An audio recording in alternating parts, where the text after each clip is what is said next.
Today I'm going to talk to you about tools, the essential tools that you're going to need in your garden.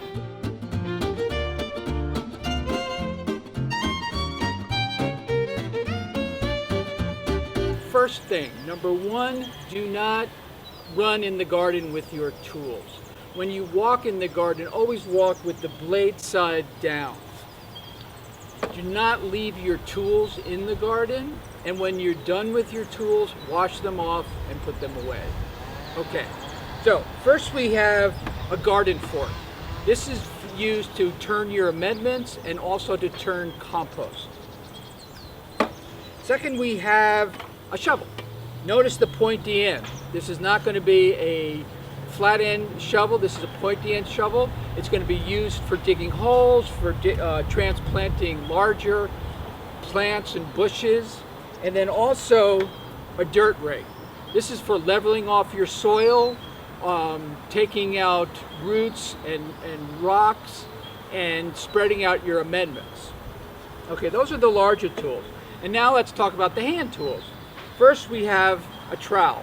This is a hand shovel that's used for transplanting. This one is called a cultivator. I use this a lot.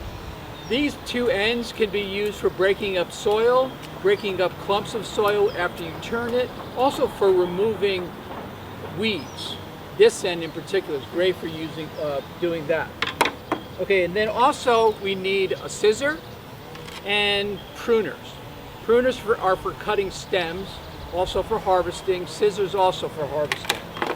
So to go along with our scissors, we need string and also row ends for the string to designate where your rows are going to go. Also, it's a good idea to have a marker so you can mark on the row end what you planted.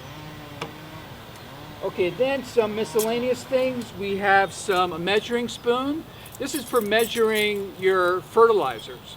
Either you're going to probably use a tablespoon or a half tablespoon, so it's a good idea to have one of these around dedicated to that. Also, something to measure your rows. The distance between the rows. This is measuring tape. Distance between the rows, distance between the plants. So you need to have one of these around. Good pair of gloves, always good to have. And last but not least, washers. If you have a leak in your hose at your hose end, it's a good bet that you need a new washer there. So these are good to have around. Okay, last but not least, essential tool, a journal.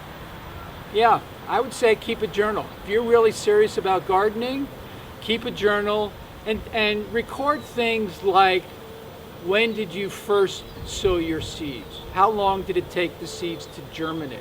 How long did it take your plant to first produce some harvest? All these things you can put into your journal, and over time you will get the experience that you will need to become a really, really great gardener. So go out there, grow some greatness. I'll see you next time. Thank you.